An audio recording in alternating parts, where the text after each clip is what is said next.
Way back in the early 2000s, I began to suspect that my wife was up to something. We had 2 kids, ages 4 and 6 at the time. They were still young, but not so young they couldn't rattle off something from their day when you asked them about it. What caught my attention was how often they started talking about being at their grandparents' house, my wife's parents. It wasn't all that strange in itself, but they lived a solid 90-minute drive away. And somehow, this visit to Grandma and Grandpa was happening 2, sometimes 3 times a week. That's when it started gnawing at me. My wife only worked part-time, and on the days she was off, she was supposedly taking the kids out to get a break. But driving them all the way to her parents' house that frequently? I knew something was off, so I asked her about it. She lied. I knew she was lying because she was never a good liar. Her eyes shifted.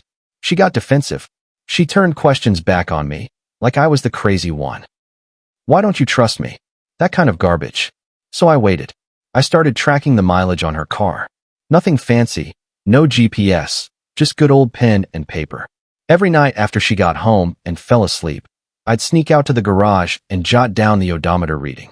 And just as I suspected, she was putting on an extra 400 miles every week. That wasn't just extra grocery runs or going to the park. That was serious traveling.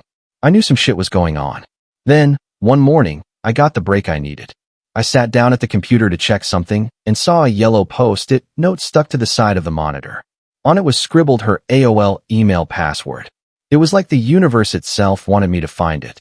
I paused, my heart thudding, but I couldn't resist. I logged in. There, nestled among the spam and shopping receipts, were several back-and-forth emails between her and her college best friend. In them, she casually bragged about hooking up with an old high school ex. The one she used to date before we ever met. Worse, she joked with her friend about how his wife had let herself go after having kids. Just pure venom and vanity. No names. No locations. But it was enough. I printed the emails. Stored them. Cold. Calculated. I didn't confront her yet. I needed more. So I called a buddy who was a cop and told him what was going on. He didn't ask many questions. He just gave me the number of a guy named Ron, a retired officer turned private investigator. Ron was ex-military, bald, intense, and professional. He didn't blink. I paid his retainer and gave him everything. The emails, her schedule, what I suspected, and the mileage logs. He promised me 2 things. He'd be discreet, and he'd find out everything. And boy, did Ron deliver. A week later, I had a detailed report. Every sleazy detail spelled out in cold print. Photos, times, dates, the works. My wife was dropping the kids off with her parents, then driving straight into town to meet the guy, Bob, for lunch. Every single time. They'd eat, head over to a motel that charged by the hour, and disappear inside for 2, maybe 3 hours. Then she'd pick the kids up and come home like nothing happened. Smiles. Hugs. Dinner on the table. I felt sick reading it. But I needed to finish what I'd started. I hired a divorce lawyer the next day. My parents cheated on each other, too, back in the day. It wrecked my entire childhood. I'd promised myself I would never allow that sort of mess into my kids' lives. But now, here it was, banging on the front door. Ron's report didn't just include my wife's habits. It included Bob's full name, address, place of employment, and even his family details. Bob was married, with 3 kids. He worked as a vice president of sales for a small tech distribution firm run by, wait for it, his father-in-law. Yep, the guy who was sleeping with my wife had married into his job and lived in a house owned by his in-laws. The irony was so thick, it practically choked me. Now I was ready.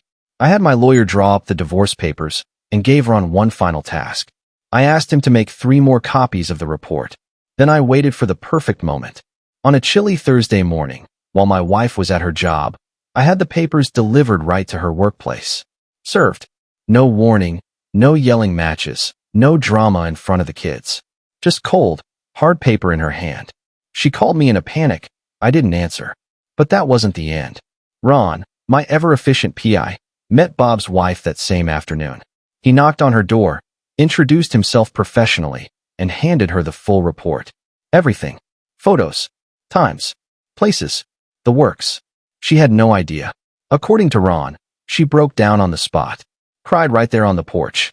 He stayed with her until a friend came over, then left her to process the nuclear bomb he'd just dropped in her lap. I didn't know what she'd do with the information. But she made her move fast. By the next morning, their joint bank account had been emptied. She'd taken the kids and gone. Moved into her parents' place. Changed the locks. Blocked his number. Then came the avalanche. As soon as her father found out what Bob had done, not just cheating, but with a woman married and with kids of her own, he was fired. No warning. No HR mediation. Just gone. Since the house they lived in belonged to her parents, Bob was also evicted within a week. He was out on the street, living in a buddy's guest room by the time the month was over. And that wasn't all. Their divorce got ugly. Nasty. Public. Court documents showed her filing for full custody, child support, and spousal support. Bob tried to fight it, but with Ron's report attached to the case as evidence, he didn't stand a chance. Things spiraled. One night, Bob tried to confront her at her parents' place. Neighbors reported shouting. Her brother stepped in. A fist fight broke out. Bob left with a broken nose. Cops were called. Charges filed. A restraining order issued the next morning. Bob was now banned from approaching her or the kids. The guy who thought he was going to have a little fun on the side? He lost everything. His job, his house, his marriage, his kids, and his reputation. And me? I didn't gloat. I didn't throw it in her face. I took the high road. My ex-wife and I co-parented quietly until our kids were old enough to understand the world for themselves. I never poisoned them against their mom. But they saw the truth in time. They knew who had always been there for them. Now, they're grown. Happy. Functional. And I haven't spoken to her in years. She's a shadow in my rearview mirror. Bob's life had crumbled like a house of cards. All of it, his marriage, his job, his home, and even his reputation, reduced to rubble because of one reckless affair. I didn't have to lift a finger beyond what was fair. All I had done was reveal the truth, and the dominoes fell all on their own. In the aftermath of serving the divorce papers, things with my wife grew cold and tense. She tried to talk her way out of it at first, offered apologies, tears, even tried to guilt me by saying the kids would suffer. But the moment those emails surfaced and the evidence from Ron came out, she realized I was dead serious. We had a few explosive arguments behind closed doors. She screamed that I had ruined her life. I calmly told her, no, you did that yourself. I just pulled the curtain back. To be clear, I wasn't trying to destroy her. My goal wasn't revenge, not initially. It was to protect my kids, my own sanity, and get out of a broken situation with as much clarity and control as I could. But once I saw how casually she had discarded our marriage, how she laughed behind my back in emails, how she insulted the other man's wife for gaining weight while doing the same to our family, I stopped caring about her future. We didn't fight much after that. She didn't contest the divorce. Maybe because she knew I had her cornered. Or maybe she saw what happened to Bob and didn't want her life to sink as far. Either way, I got full custody of the kids during the weekdays, with her having them every other weekend. She paid some child support, but I never depended on it now. Raising the kids alone wasn't easy. I had to shuffle schedules, lean on friends and family for help, and cut back at work to be more present. But something about knowing I was doing it without deception gave me strength. My kids saw a parent who showed up for them, who didn't lie, didn't disappear, and didn't blame others for their mess. That mattered more than anything else. Years passed. The kids grew. They eventually found out the truth, piece by piece. Not from me, but from things they overheard, things they sensed or read between the lines. I never bashed their mom. I told them, whatever happened between your mom and me was between us. She still loves you. That hasn't changed. But you could see the respect in their eyes. They saw the sacrifices I made. And when the time came, college, life decisions, big milestones, they came to me. I had earned their trust.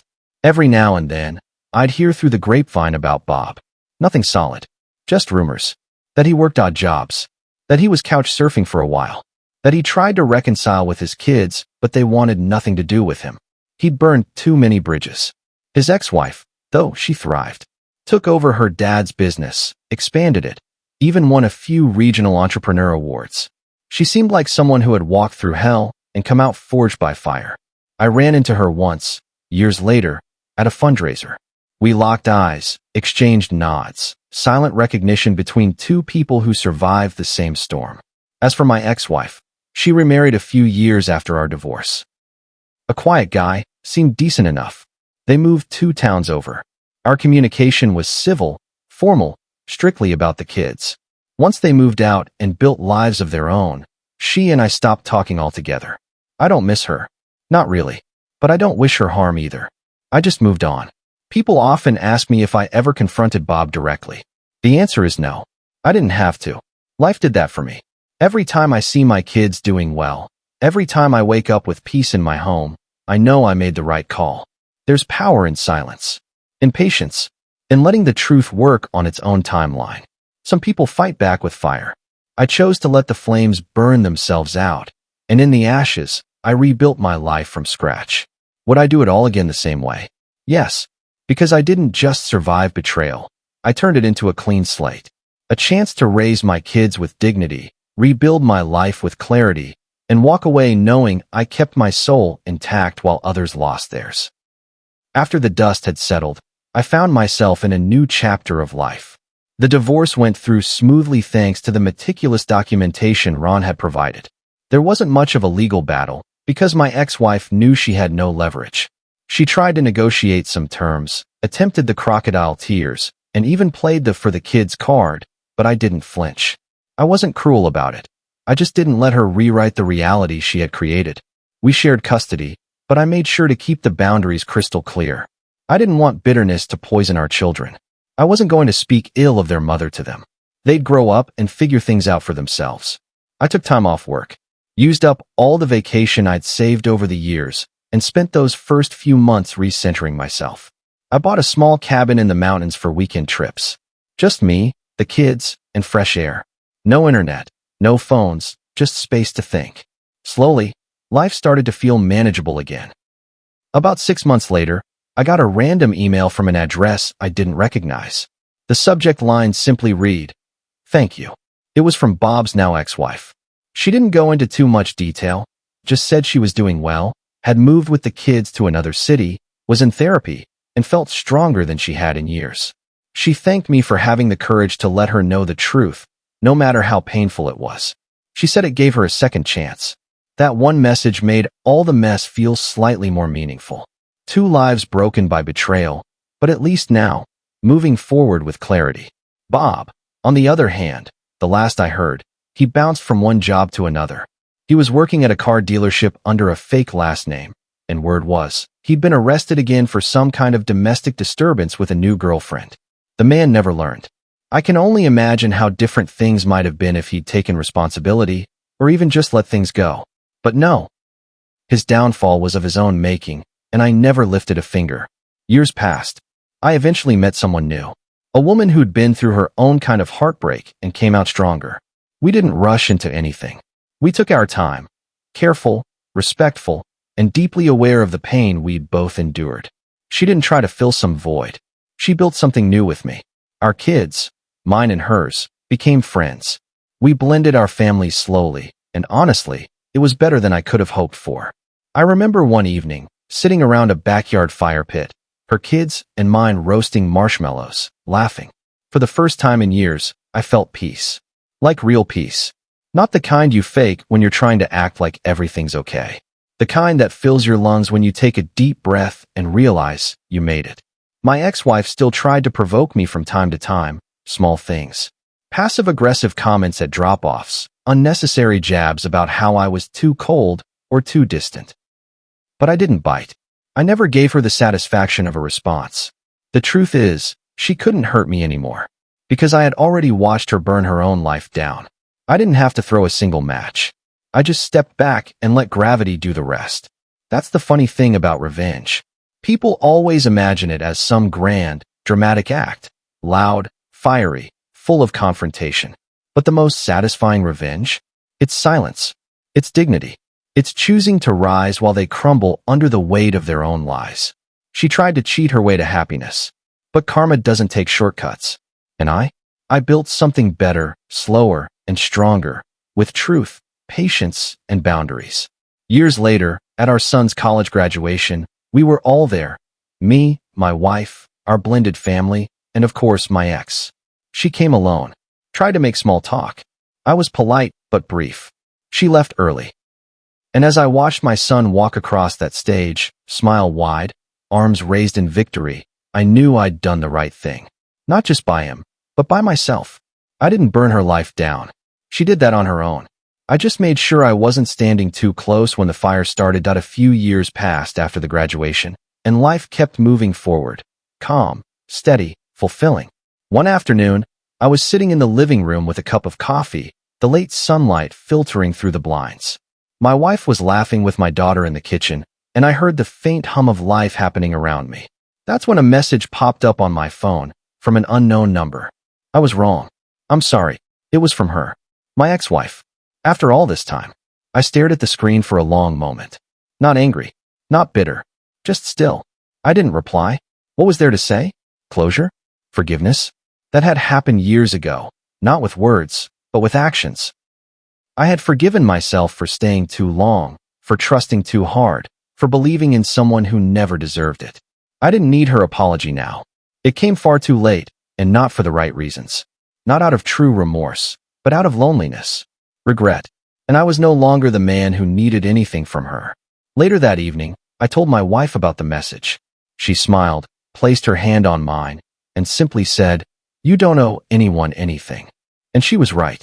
You see, people think revenge is about destruction. But real revenge, the kind that leaves an impact, is about becoming untouchable, unreachable. It's about rebuilding yourself so well that the people who once broke you can't even recognize the version of you that survived. And I had done that. I had built a life where peace was louder than the pain, where laughter echoed in hallways that used to be silent, where love wasn't something I begged for. It was something I deserved and received. Sometimes, I still get asked how I managed to stay so calm, how I didn't go crazy, how I didn't retaliate. The answer is simple. Because I didn't need to.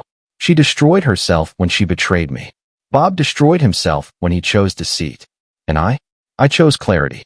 I chose dignity. I chose the long road. Because shortcuts only lead back to where you started. And in the end, I didn't just win. I became free. So if you're out there, hurt, betrayed, lost, wondering whether revenge is worth it, hear me now. You don't have to swing the sword. Just walk away. Build your life. Make it beautiful. Let them drown in the silence of your absence. Because nothing is louder than the success of the one they tried to break. And nothing is colder than the peace of the one who walked away and never looked back. But the story didn't truly end there. Because when someone like her loses everything, her husband, her affair partner, her social circle, her reputation, they don't vanish quietly. They spiral. They grasp at any leftover shards of control, trying to stitch together a world that's crumbled under their feet. A few months after that final message, I found out from a mutual friend that she had hit rock bottom. Bob. He was long gone. After the scandal, his own wife not only filed for divorce, but took him for everything. He lost custody of his kids. His company forced him to resign to protect its reputation, and he now worked freelance, barely making ends meet. My ex-wife? She'd tried dating again, many times. But no one stayed. Her name had become synonymous with betrayal in our circle. Her reputation preceded her. Every date, every connection, burned out within weeks. That's the thing about cheaters. They believe the problem was just the relationship. That maybe they just needed something new. But the problem wasn't the marriage. The problem was them. She once told a friend that she regretted everything. That she didn't just lose me, she lost herself. That she missed the version of her life where she was loved without question, where she had stability, a home, a future, that she'd give anything to have it back. But some things, once broken, aren't meant to be fixed. And I was doing better than ever. Not just financially or professionally, but internally. I had become a version of myself that I didn't even know I was capable of being. Not hardened, not jaded, but refined. Because betrayal has a way of shaping you into either something bitter or something bulletproof. And I chose the latter. People often romanticize revenge. They picture slashing tires, screaming matches, dramatic exits. But the best revenge, the only one that really matters, is healing. It's waking up every day without a trace of them on your soul. She expected me to chase her, to beg, to lose control. Instead, I elevated. I became a man who understood his worth so deeply that silence became his most powerful weapon. Years passed, and then something unexpected happened. I was invited to speak at a leadership conference about rebuilding after personal setbacks. It was a packed event. CEOs, creatives, students, survivors. I stood at the podium, lights warm on my face, and shared the story, not with bitterness, but with clarity. How I was betrayed. How I almost lost myself. How I refused to stay broken. And when I finished, the crowd rose to its feet. Afterward, a woman approached me in the lobby, mid-40s, well-dressed, nervous eyes. It was her. She looked older. Not in a physical way, though time had done its work, but in the heaviness of her expression. Like life had weighed on her every day since we parted. "I didn't know you'd be speaking here," she said softly. "I didn't know you'd be attending," I replied calmly. There was silence. Heavy. Real. "I watched your speech," she said, her voice cracking. And I realized. I was the villain in the story I used to blame you for. I didn't respond. What could I say? "I just want you to know. I'm sorry. Truly." This time, her apology wasn't over text. It was in person. Vulnerable. Sincere. And for the first time, I believed she meant it. But I also knew it changed nothing. "I forgave you a long time ago," I said. "But not for you. For me. I had to let go so I could grow." She nodded slowly, eyes watering. "I'm glad you're doing well," she said. "You deserve everything." And then she left. I never saw her again. But that moment sealed everything. Not with revenge. Not with punishment. With closure. Because the real story wasn't about what she did. It was about what I did after. It was about how I didn't let pain define me, but refine me. And now, I share that story so others don't stay stuck in cycles of bitterness. So they understand. Your worth doesn't decrease because someone couldn't see it. It shines even brighter in the dark. After that brief encounter at the conference, the past finally felt like it belonged where it should, in the past. There was no more lingering anger. No unfinished business. Just the gentle echo of a life I once knew and no longer needed. But peace doesn't mean you forget. It means you remember without bleeding. Over the next few years, I continued building. Not just wealth, not just influence, but impact. I started mentoring younger entrepreneurs, especially those going through personal devastation, divorce, betrayal, bankruptcy, men and women who thought their stories ended when their hearts shattered. And I'd sit across from them, calmly telling them, "This isn't where it ends. It's where you begin again, sharper, stronger, smarter." I even built a podcast that took off rapidly. People weren't hungry for fluff anymore. They were starving for truth. And mine. It resonated. I told them how to rebuild after betrayal, how to win without destroying, how to elevate instead of retaliate. And something strange started happening. Men started sending me messages. "Bro, your story saved me. I thought I was going crazy until I heard your episode on betrayal. I was going to confront her and destroy everything. But you taught me to walk away in power instead. I wasn't just healing, I was helping. And helping, it heals you in return." Then, one rainy Tuesday, I got an email. Simple subject line. From a woman who destroyed herself. I opened it. It was her. Not another apology. Not a plea for attention. It was an essay. A confession, almost. She'd written about the aftermath, not just of the affair, but of the realization that she'd been chasing validation like a drug. How she mistook excitement for meaning. How every decision she made trying to feel alive slowly killed the parts of her that were real. She wrote about Bob too. How their relationship was never built to last. It was built to escape. And escape is never a foundation. She even admitted something shocking. That she had quietly gone to therapy for nearly 2 years, trying to unravel the layers of self-sabotage she carried since childhood. Her father had cheated on her mother. She'd grown up equating secrecy with love. "I didn't just cheat on you," she wrote. "I betrayed the only man who ever truly saw me. And I've spent every day since trying to understand why I destroyed that." I read the email twice. And I didn't reply. Because the story didn't need more chapters between us. It needed a full stop. Not all stories need reconciliation. Some just need resolution. She wanted forgiveness. But I had already forgiven her. What she really needed now was to forgive herself. And that's a journey no one else can walk for you. I closed the email. Deleted it. Not in anger, but in peace. Sometimes, the most powerful act of moving on is not responding. Let them sit with your silence. Let your absence be your final sentence. Years later, I found myself standing in front of a different crowd. This time it wasn't entrepreneurs or heartbroken men. It was a classroom. young women at a college seminar about integrity in relationships and careers.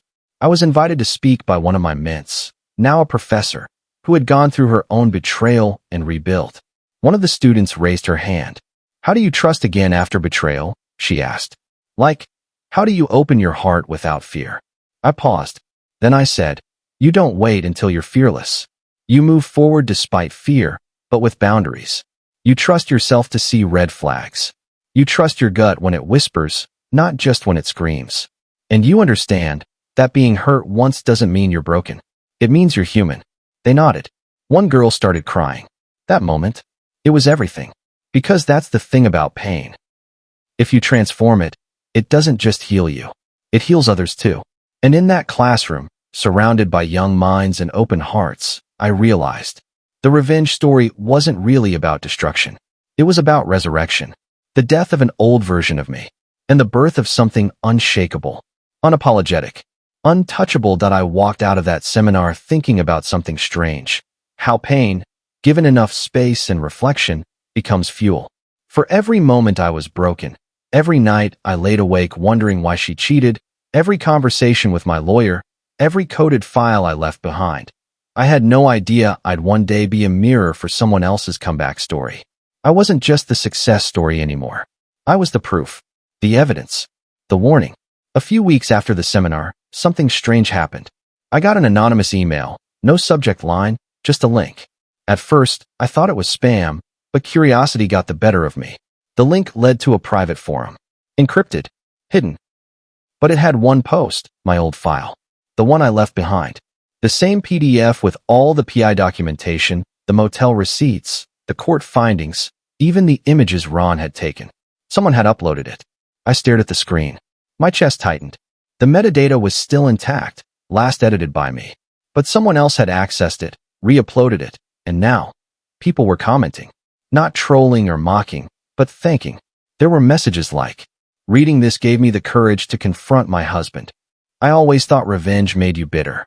This guy turned it into strategy. Burning someone's life without lifting a finger? This is elite level calm. Where can I find a PI like Ron?" I sat there for a long time, thinking. I hadn't written that file for others. It was just closure for me, a timestamp on the pain. But here it was, giving people strength. Then a DM came through on that platform. "Was your name James? I think our wives used to work together." My stomach dropped. I didn't respond, just closed the browser and sat back. Could it be? Were there others? The next week, a different email arrived. This time a woman. Subject, "Thank you." Body, "You don't know me, but I knew Bob. I worked with him briefly before everything fell apart. Everyone always thought he was charming, powerful, but he made life hell for the women around him. No one dared say a thing. I just want you to know, you didn't just save yourself. You saved others. Thank you." I never replied. There was no need. She'd already said everything I didn't know I needed to hear. I moved on, not out of hate, not out of trauma, but from power. Years passed. My kids grew older. One got married, the other started med school. I walked my daughter down the aisle with a calm heart. I watched my son recite the Hippocratic Oath. My ex-wife was there, of course. Older, quieter. The man she threw it all away for? Gone. No one even mentioned his name anymore. One night, after dinner with my kids, I pulled out an old wooden box. Inside were the printed emails, the PI reports, the photos, everything. I looked at them one last time. Then I burned them. Not out of anger. Out of freedom. Because when you've already burned someone's life to the ground, metaphorically or otherwise, the ashes no longer matter. I smiled as the flames turned pages into embers. And that I didn't feel triumph. I didn't feel regret. I felt clean. Like my soul had finally caught up to my silence. The past didn't follow me anymore. It just stood somewhere behind me, like a closed door in a hallway I never needed to open again. Life had simplified, not because it became easier, but because I became harder to shake. Until one day my daughter, now 28, sat across from me at a coffee shop and asked, "Dad, can I ask you something personal?" I looked up, surprised by her tone. Of course. She hesitated, then leaned in. "Back when everything happened with Mom and that guy, did you ever want revenge?" I smiled. "Want? I lived it." She blinked. "Wait, what?" I chuckled, took a sip, and said, Your mom doesn't know the half of what really happened. Neither does anyone. But let's just say, karma didn't come for them. I drove the car. Her eyes widened. You did something? I did everything, I said. Just without ever touching a single thing illegally. No threats. No violence. Just precision. She stared, then said softly. So all those nights I thought you were just sad or moving on. I was planning, I replied. And documenting. And waiting. Not to destroy, but to teach. She swallowed, her voice almost a whisper. Does mom know? She figured it out years later. But by then, it didn't matter. We sat in silence. Then she nodded. Good, she said. She needed to learn. And he needed to be erased.